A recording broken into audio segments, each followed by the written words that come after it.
nos recantos mais sombrios da literatura, onde o terror gótico encontra a bravura humana. Existe um nome que ecoa como um símbolo de resistência contra as trevas: Abraham Wan Herusingo. Muitos o conhecem como o Caçador de Vampiros, o arqui-inimigo do Conde Drácula.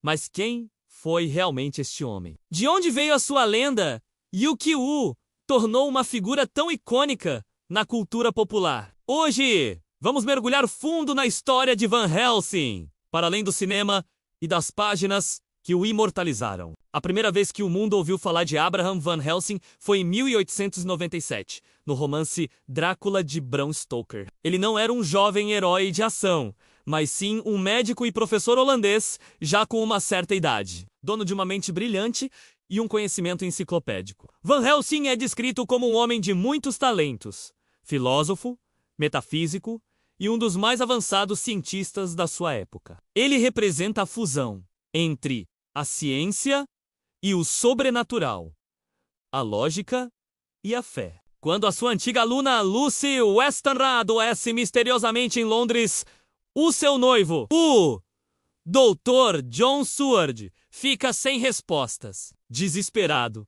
ele chama o seu mentor, Van Helsing, de Amsterdão. É aqui que a verdadeira caçada começa. Van Helsing é o primeiro a reconhecer os sinais, não de uma doença comum, mas de um ataque vampírico.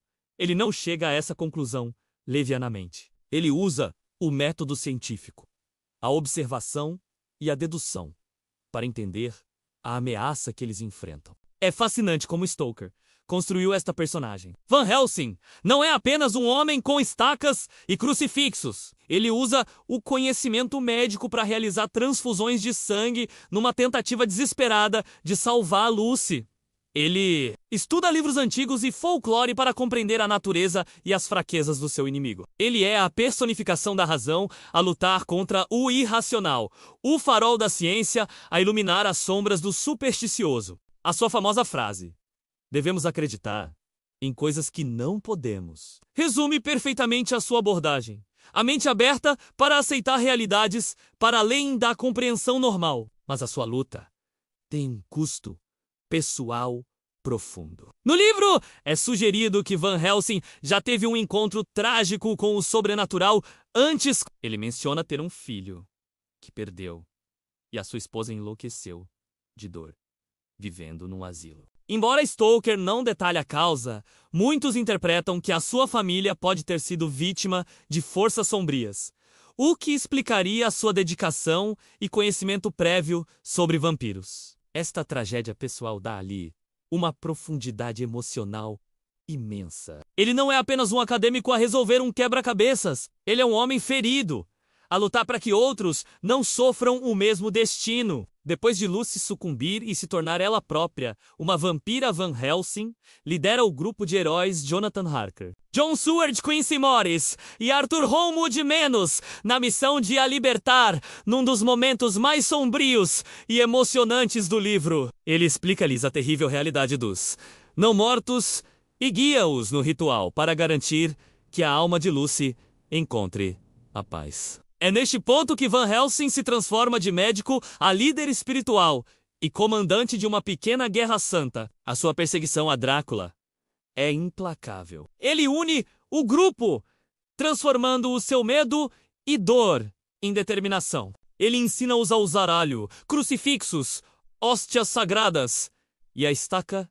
de madeira. Cada fraqueza do vampiro é explorada com precisão científica. A caçada levou-os de Londres até ao coração da Transilvânia, culminando no confronto final no castelo de Drácula. A vitória não é fácil e tem um preço alto, com a perda de um dos seus companheiros, Quincy Morris. Mas, graças à liderança e sabedoria de Van Helsing, o mal é derrotado e o mundo é salvo da ameaça de Drácula. Com o passar do tempo, a imagem de Van Helsing começou a transformar-se. O cinema, especialmente, reimaginou-o inúmeras vezes. Nos filmes clássicos da Universal Pictures, o ator Edward Van Sloan solidificou a imagem do professor sábio e metódico. muito fiel ao livro. Ele era a voz da razão e da autoridade, explicando calmamente a natureza aterrorizante do vampiro ao público. No entanto, a partir dos anos 60 e 70, com os filmes da Hammer Film Productions,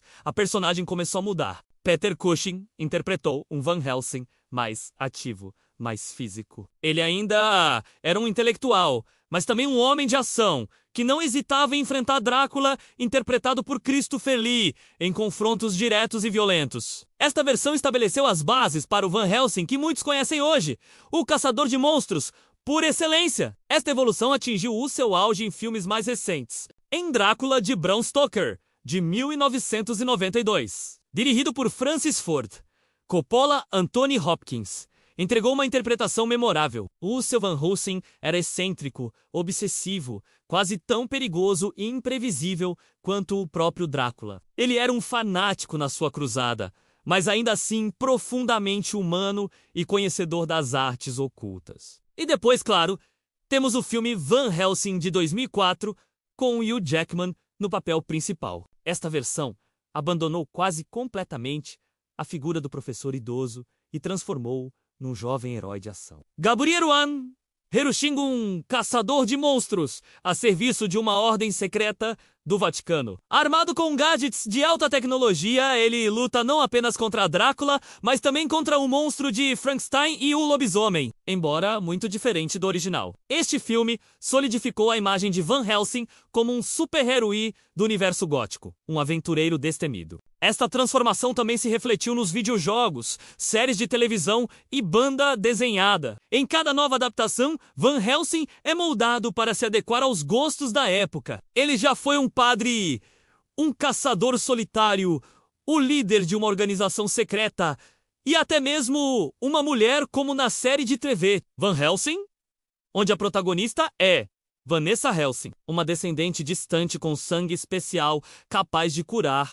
o vampirismo. Mas por que é que esta personagem ressoa tanto conosco há mais de um século? Talvez porque Abraham Van Helsing represente o melhor da humanidade em face do mal absoluto. Ele não tem superpoderes. A sua força vem do conhecimento, da coragem, da fé e, acima de tudo, da sua capacidade de unir as pessoas em torno de uma causa justa. Ele mostra-nos que, mesmo perante um horror incompreensível, a inteligência, a cooperação e a determinação podem prevalecer. O Van Helsing original de Bram Stoker era um homem da ciência que aprendeu a respeitar e a usar o poder da fé e da tradição. Ele é a ponte entre o mundo moderno e o antigo, o racional e o místico. Ele ensina-nos que para derrotar os nossos demônios, sejam eles literais ou figurativos, precisamos de usar todas as ferramentas à nossa disposição: a mente,